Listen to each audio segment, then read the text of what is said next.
नमस्कार, विदर्भ की बात वीकेबी न्यूज के प्राइम टाइम में आपका स्वागत है। तो रुक करते हैं आज की हेडलाइंस पर।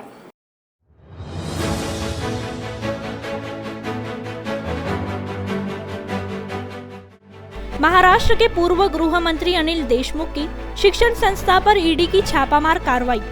नागपुर के फैक्ट्री परिसर में शुक्रवार दिन भर चली कार्रवाई।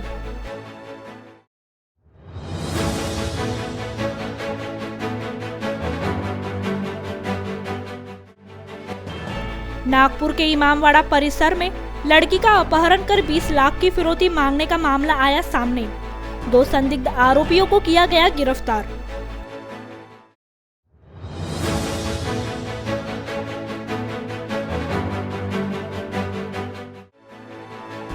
और नागपुर महानगर पालिका के परिवहन सभापति की कमान फिर बंटी कुकड़े को। शुक्रवार को हुआ पद ग्रहण संपन्न।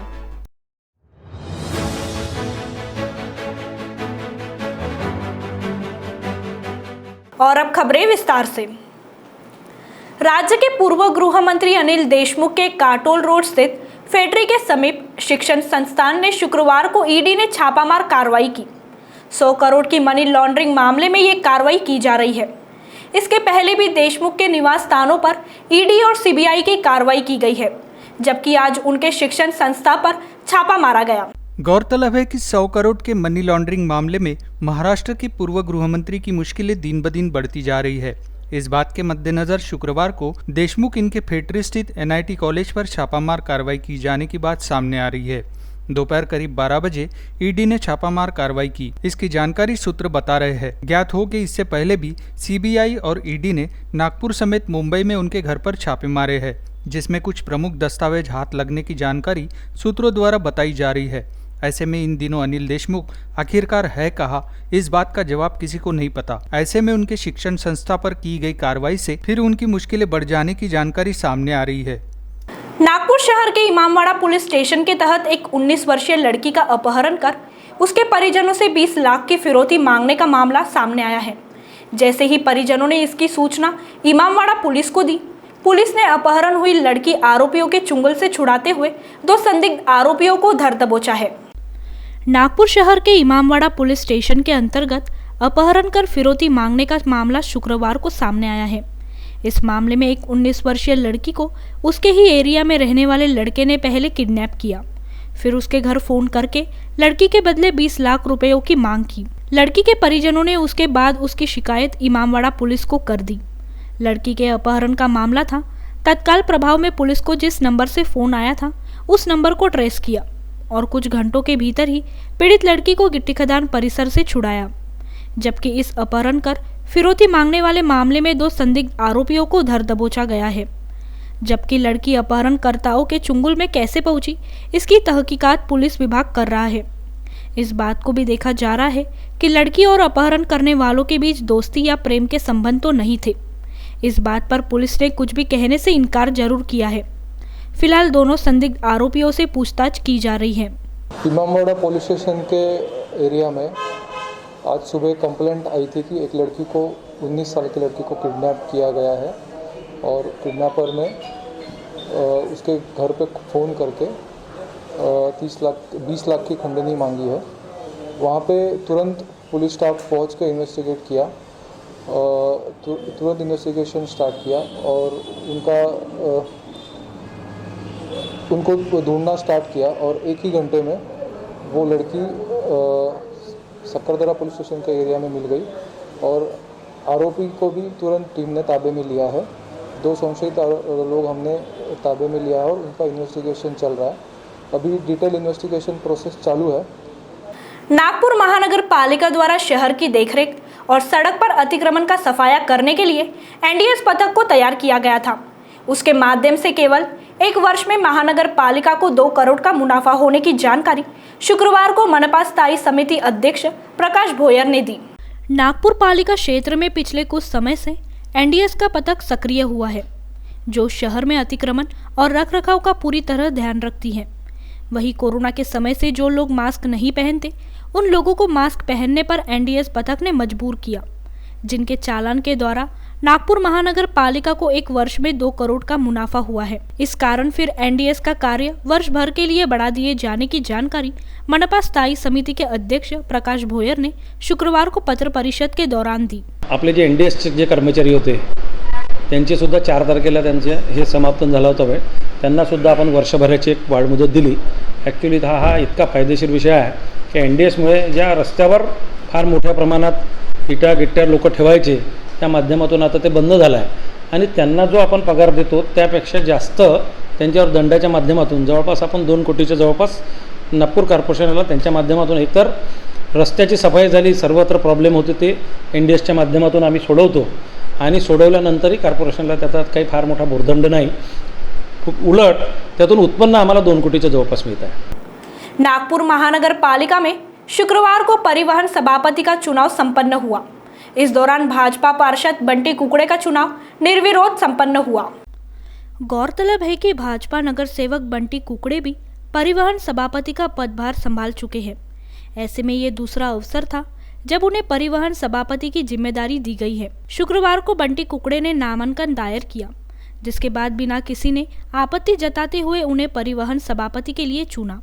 जिसके बाद शाम को नागपुर महानगर पालिका कार्यालय में मनपा परिवहन सभापति बंटी कुकड़े ने पद ग्रहण भी किया। इस दौरान उनके साथ पूर्व नागपुर के विधायक कृष्णा खोपड़े, स्थायी समिति के अध्यक्ष प्रकाश भोयर के साथ अन्य मान्यवरों की भी उपस्थिति रही। वीकेबी न्यूज से बात करते हुए परिवहन सभापति बंटी कुकड़े ने आने वाले दिनों में परिवहन विभाग की समस्या का निराकरण करने हर संभव कोशिश करने का आश्वासन दिया।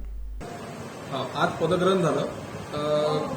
28 जुलैला आदेश निघाला। आधी कोविडमध्ये पक्षाने जेव्हा नाव घोषित केलं त्यामध्ये कोविड आला। कोविडमध्ये राज्य शासनाने निर्णय दिला की कोणत्याही समितीच्या निवडणुका होणार नाही। त्यानंतर 2 महिने 3 महिने समितीचे जे कामं होते परिवहनचे ते रेंगाळले। माननीय आमदार कृष्णाभाऊ खोपडे यांच्यासोबत जे आयुक्त आहेत विभागीय आयुक्त त्यांची भेट घेतली। नंतर आदेश निघाला आणि 28 तारखेला तो आदेश निघाला। आज कलेक्टर मॅडमनी 6 तारखेची वेळ दिली होती आजची। आज निवडणूक झाली आणि आज विधिवत परिवहन समिती ही बहाल झाली। सभापतीपदी मला नेमणूक पक्षाच्या माध्यमातून करण्यात आलेली आहे। माननीय नितीनजी गडकरींचं जे स्वप्न आहे ती पर्यावरणपूरक आणि प्रदूषण मुक्त सार्वजनिक वाहतूक व्यवस्था ही नागपूर शहरात झाली पाहिजे। त्या माध्यमातून आज 83 बसेस आम्ही सीएनजीवर कन्वर्ट केलेल्या आहेत। उरलेल्या सर्व बसेस आम्ही सीएनजीवर कन्वर्ट करणार आहे। आज स्मार्ट सिटीची बैठक झाली। स्मार्ट सिटीच्या बैठकीमध्ये आधीच माननीय आपले आमदार कृष्णाभाऊ खोपडे आणि आमचे महापौरजी माननीय दयाशंकरजी तिवारी यांनी प्रस्ताव दिला होता। आज त्यांच्या प्रस्तावाला यश आलं आहे। माननीय कृष्णाभाऊंनी पाठपुरावा करून आज स्मार्ट सिटीकडनं 15 इलेक्ट्रिक बसेस आम्हाला मिळणार आहे। म्हणजे याच्या आधी महिलांसाठी ज्या 6 तेजस्विनी बसेस धावतात त्या इलेक्ट्रिक बसेस आहेत। त्याच्यानंतर माननीय मोदीजी आणि नितीनजींनी 40 इलेक्ट्रिक बसेस दिलेल्या आहेत आणि कृष्णाभाऊंच्या माध्यमातून प्रयत्नातून आता स्मार्ट सिटीकडनं 15 इलेक्ट्रिक बसेस येणार आहेत। म्हणजे 56 इलेक्ट्रिक बसेस आणि 270 ज्या होणार आहेत 83 झालेल्या आहेत आणि बाकीच्या धरून त्या 270 सीएनजी बसेस अशा पर्यावरणपूरक आणि प्रदूषण मुक्त सार्वजनिक वाहतूक व्यवस्था आम्ही नागपुरात चालवणार आहे।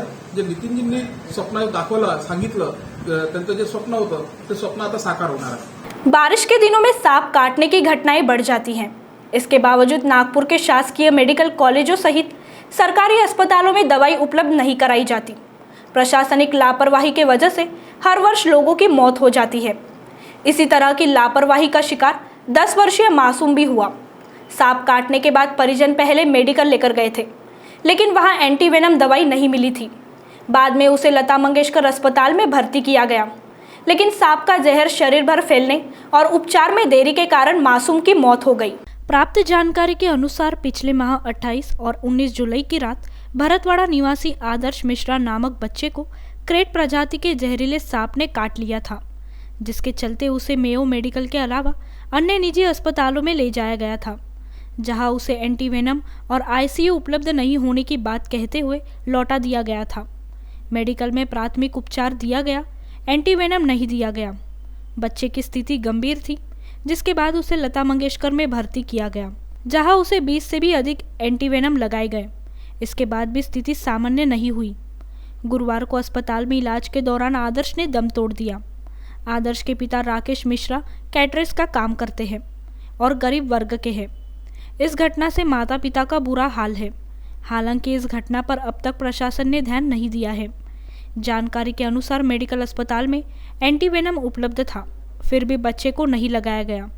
इस विषय पर बच्चे के माता पिता, वन्यजीव प्रेमी और सर्प मित्रों ने अस्पताल प्रशासन की लापरवाही से बच्चे की मौत होने की बात कही है। कचरा संकलन सुनिश्चित करने के लिए शहर को 5-5 जोन में विभाजित कर मनपा ने 2 अलग-अलग कंपनियों की नियुक्ति की है। कंपनियों के साथ हुए एग्रीमेंट के अनुसार कचरा संकलन करने वाले वाहनों पर जीपीएस सिस्टम लगाकर इसका सटीक संचालन करना था। दावों के अनुसार वाहनों पर जीपीएस तो लगाया गया, किंतु आलम यह है कि जनता के अलावा पार्षदों की ओर से भी कचरा संकलन को लेकर कड़ी आपत्ति है। अब कचरा संकलन करते समय घरों पर लगे क्यूआर कोड को स्कैन करने के साथ ही वजन करने के बाद संकलन होने की नई योजना शुरू की गई है। प्रायोगिक तौर पर धर्मपेट जोन में 10 घरों पर क्यूआर कोड लगाया गया। स्मार्ट सिटी की ओर से कोई भी प्रकल्प शुरू करते समय संबंधित विषय को स्मार्ट नाम देने की प्रक्रिया पहले से ही अपनाई जा रही है। लोगों को आकर्षित करने के लिए अब इसे भी स्मार्ट वेस्ट मैनेजमेंट सिस्टम का नाम दिया गया है। इस योजना को लेकर भी अधिकारी और पदाधिकारियों का दावा है कि लोगों के घरों से कचरा संकलन हो रहा है या नहीं, इसकी परिपूर्ण जानकारी मिलेगी। साथ ही इसे लेकर आ रही लगातार शिकायतों पर भी अंकुश लग सकेगा। प्रायोगिक तौर पर अमरावती रोड स्थित मरारटोली और पीएनटी कॉलोनी में क्यूआर कोड लगाया गया है। उल्लेखनीय है कि कचरा संकलन करने के लिए मनपा की ओर से 2 कंपनियों की नियुक्ति की गई है। अब क्यूआर कोड लगाने के लिए नई कंपनी की नियुक्ति की गई। बग्स फ्री सोल्यूशन नामक कंपनी की ओर से शहर के प्रत्येक घर पर क्यूआर कोड लगाया जाना है। जानकारी के अनुसार शहर में 6.5 लाख संपत्तियां है। इतने घरों पर कब तक क्यूआर कोड लगाया जाएगा, इसका अनुमान लगाना मुश्किल है। इस विषय को लेकर के अनेक बार सभागृह में और बहुत बार नागरिकों की भी व्यक्तिगत शिकायतें आती रही है। इस विषयों को कहीं न कहीं सिंक्रोनाइज करने की दृष्टि से नागपुर महानगर पालिका किसी सॉल्यूशन की तलाश कर रही थी। इसी बीच में विशाल कोठारी नाम के एक सज्जन महानगर पालिका में महापौर कक्ष में आए। उन्होंने बताया कि हमारे पास एक ऐसा सिस्टम है जिससे इस पर होने वाली सारी समस्याओं का निराकरण हो सकेगा। महानगर पालिका के सभी अधिकारी वर्ग के साथ तत्कालीन निपाने जी उसके इंचार्ज थे, निपाने जी, भगत जी, रासरवार जी, पूरी टीम के साथ में एक बार उनका प्रेजेंटेशन देखा गया। प्रेजेंटेशन देखने के बाद में स्मार्ट सिटी में भी उस प्रेजेंटेशन को रखा गया और ऐसा निर्णय लिया गया कि स्मार्ट सिटी के माध्यम से हम प्रायोगिक तौर पर पहले 10 घरों में एक क्यूआर कोड लगा करके इससे क्या क्या फ़ायदा हो सकता है और ये सिस्टम प्रॉपर है कि नहीं, इसकी जांच करेंगे। इसलिए पायलट प्रोजेक्ट के लिए नागपुर म्यूनिसिपल कॉरपोरेशन ने इस रविनगर के 10 घरों का चयन किया। ये घरों का चयन भी जो कंपनी यह काम कर रही है उन्होंने नहीं किया, नागपुर महानगर पालिका के स्वास्थ्य के अधिकारियों ने किया। यहाँ क्यूआर कोड का एक स्टिकर लगाया गया और उसको स्कैनिंग करके पिछले 10 दिनों से कचरा उठाने का यहाँ पर कार्य किया जा रहा है। इसमें विशेषता यह है कि कचरा उठाने वाला जब घर के सामने आएगा तो क्यूआर कोड का स्कैन करेगा, तो उसके स्कैन करते बरोबर वो संबंधित घर का नंबर, उस घर के जो प्रमुख व्यक्ति है उसका नाम यह सिस्टम पर पहुँच जाएगा और समय इंगित हो जाएगा कि इतने बजे यह व्यक्ति यहाँ से कचरा उठाने के लिए पहुँचा। एक शिकायत और थी कि जो कचरा गाड़ी वाले हैं वो गाड़ी से नीचे उतर के कचरा नहीं लेते, तो इस क्यूआर कोड के स्कैन करने के कारण जब वो नीचे घर तक जाएगा स्कैनिंग के लिए तो उसको वहाँ से कचरा लेकर के आने में भी सुविधा होगी। तीसरा उसके साथ संलग्न विषय यह है कि इस कचरे को वहीं के वहीं वो वजन कर सकें और वजन करके उस वजन को भी कितना कचरा उसने उठाया यह भी सिस्टम पर अपलोड हो जाएगा। इस दृष्टि से घर मालिक का नाम, उस घर से निकलने वाला कचरा, इस प्रकार से इसका नियोजन अच्छे तरीके से हो सकेगा और महानगर पालिका को तत्क्षण इसकी जानकारी मिल जाएगी। इस प्रकार का ये नियोजन महानगर पालिका ने किया है। 10 घरों में अभी नियोजन किया है, सभी का अच्छा प्रतिसाद है। जो कहीं ना कहीं एक अड़चन आती थी कि आने का गाड़ी का समय निश्चित नहीं है, गाड़ी कभी एक दिन अलग समय आती है, दूसरे दिन दूसरे समय आती है। ये सिस्टम लगने के कारण सारे की सारी गाड़ियाँ एक समय पर आने लगी, कचरा समय पर उठने लगा, नागरिकों का अच्छा प्रतिसाद है और इसकी सारी रिपोर्ट आने के बाद हम इस पर चर्चा करके पहले पायलट रूप में किसी एक जोन को करेंगे, उसके पश्चात शहर में यह कार्य हो सकेगा। इस प्रकार का हम लोग कार्य करना चाहेंगे। तो वक्त हो चला है एक ब्रेक का, मिलते हैं एक छोटे से ब्रेक के बाद। बाय। सब जानना चाहते हैं मेरा फेवरेट कलर, मेरा फेवरेट डेस्टिनेशन, मेरी फेवरेट डिश। पर कोई ये नहीं पूछता कि फेवरेट डिश मैं बनाती कैसे हूँ।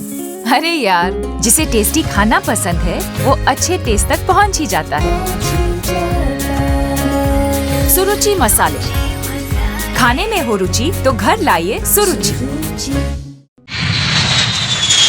अपने सपनों की उड़ान भरने की इच्छा तो हर किसी की होती है, पर पंख भी तो मजबूत होने चाहिए जो देता है flywheel aviation academy. Flywheel aviation academy एक ऐसा इंस्टीट्यूट है जहां पर एयरलाइंस एंड एयरपोर्ट हॉस्पिटैलिटी और टूरिज्म मैनेजमेंट, साथ ही यहां campus interview, guidance by industry expert, practical training at airport, expert faculty, personal grooming जैसे कई सारे बेनिफिट्स आप पा सकते हैं। Flywheel aviation academy, 1 degree, 3 job opportunities. Flywheel Aviation Academy gives you a degree or diploma with a job. Flywheel Aviation Academy, 365 Gandhinagar, LAD College Square, beside Karnataka bank Nagpur. Break के बाद आपका स्वागत है।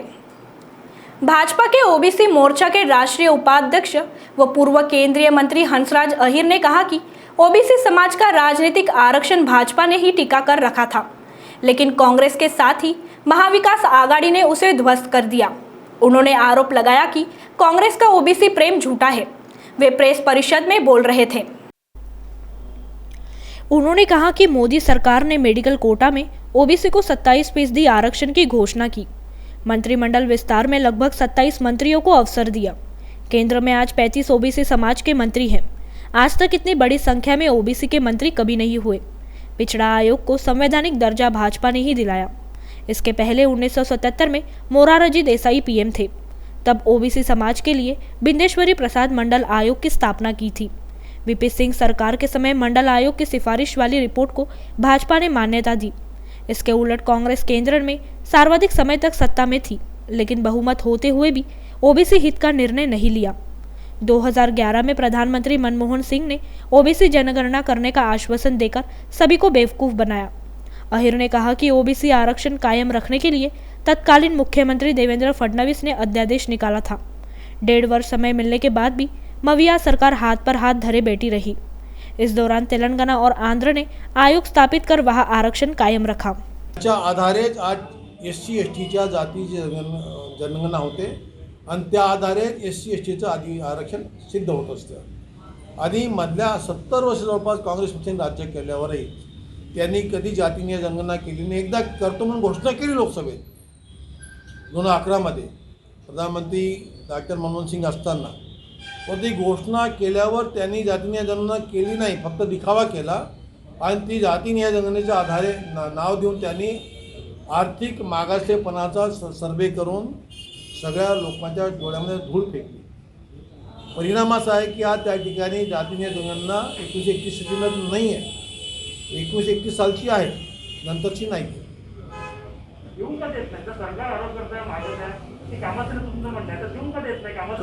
कालपर्यंत या महाराष्ट्रामध्ये आरक्षण होतं ते कशाच्या आधारे होतं?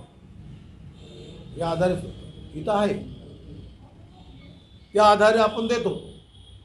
आता यांना असं वाटलं की जातीय जनगणना त्याचा एम्पिरिकल डाटा पाहिजे आहे, तो केंद्र सरकारच्या ऐवजी तामिळनाडू सरकार आहे, आंध्र प्रदेश सरकार आहे, या दोघांनी आपला जातीय जनगणना करून डाटा तयार केला आहे। तसं यांनी पण करायला पाहिजे ना। सरकारने केलं पाहिजे, सरकार करत नाही, पण केंद्र का देत नाही? केंद्रापाशी असं आहे का की दोघांचंही राज्य आणि केंद्राच्या या राजकीय कुरघोडीमध्ये ओबीसी भरला जातो आहे, ओबीसीचं राजकारण गेलेलं आहे? हे आरक्षण जाणार नाही आहे, त्यांच्या नजरेमध्ये ते आरक्षणात स्थगिती आहे।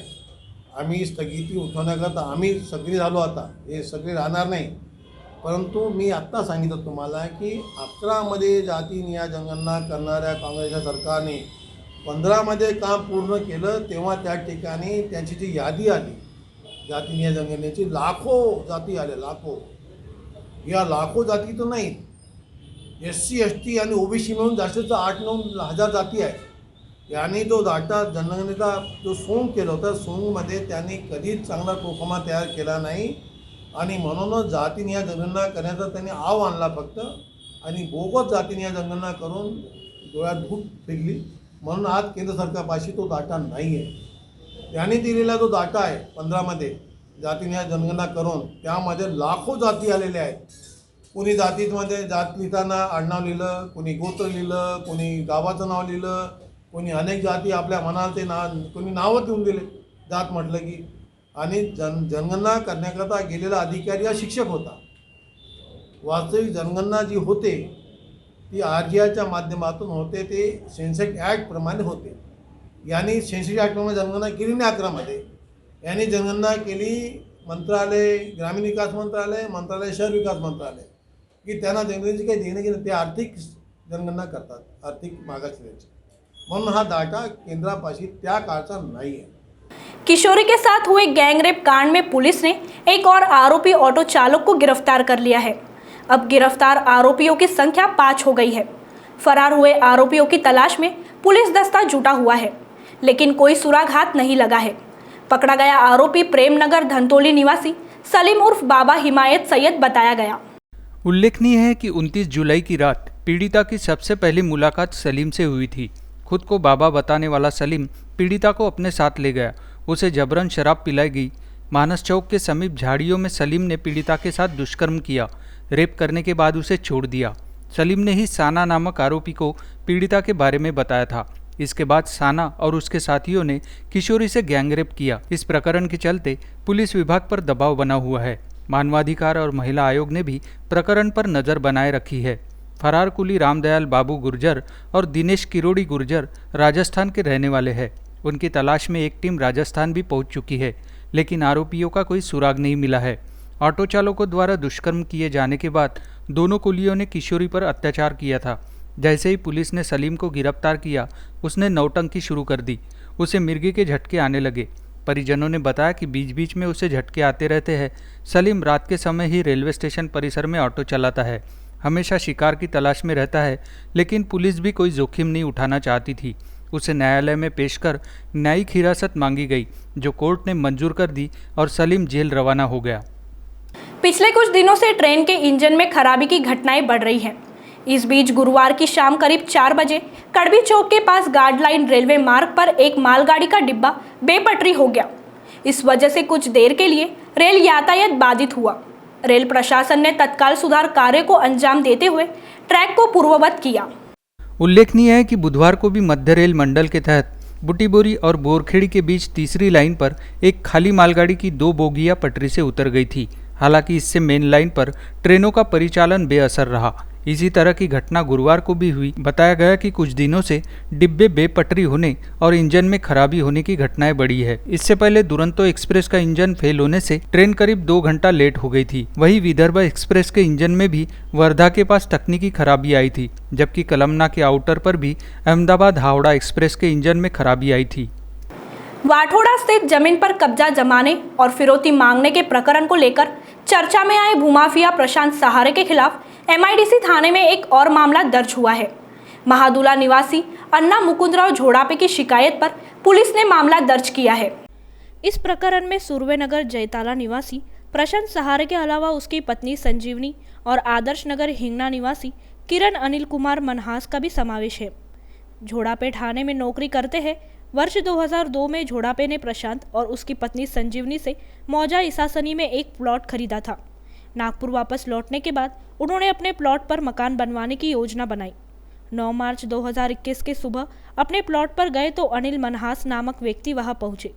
अनिल ने बताया कि प्रशांत और संजीवनी ने वर्ष 2020 में उन्हें 13.50 लाख रुपए में प्लॉट बेचा है। प्लॉट की सेल डीड के सभी दस्तावेज भी उनके पास है।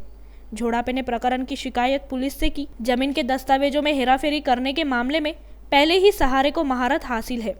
उसने तुरंत दस्तावेजों में खसरा नंबर बदल दिया। अनिल की पत्नी किरण मनहास के नाम पर सेल डीड कर दी। झोड़ापे ने अपने प्लॉट पर सीमेंट के खंभे और तार का कंपाउंड बनाया था। आरोपियों ने उनका कंपाउंड तोड़कर अवैध तरीके से प्लॉट पर कब्जा जमा लिया। झोड़ापे ने MIDC पुलिस से शिकायत की। पुलिस ने विविध धाराओं के तहत मामला दर्ज कर जांच आरंभ की है। नागपुर में शुक्रवार 6 अगस्त को 10 मरीज कोरोना मुक्त हुए हैं। वहीं आज मौत का आंकड़ा 0 पर रहा, जो नागपुर वासियों के लिए राहत की बात है। वहीं आज 3,977 लोगों की कोरोना जांच की गई, जहां 6 लोग पॉजिटिव पाए गए हैं। तो प्राइम टाइम न्यूज में आज इतना ही। आपसे कल फिर मुलाकात होगी। तब तक बने रहिए VKB न्यूज के साथ। नमस्कार।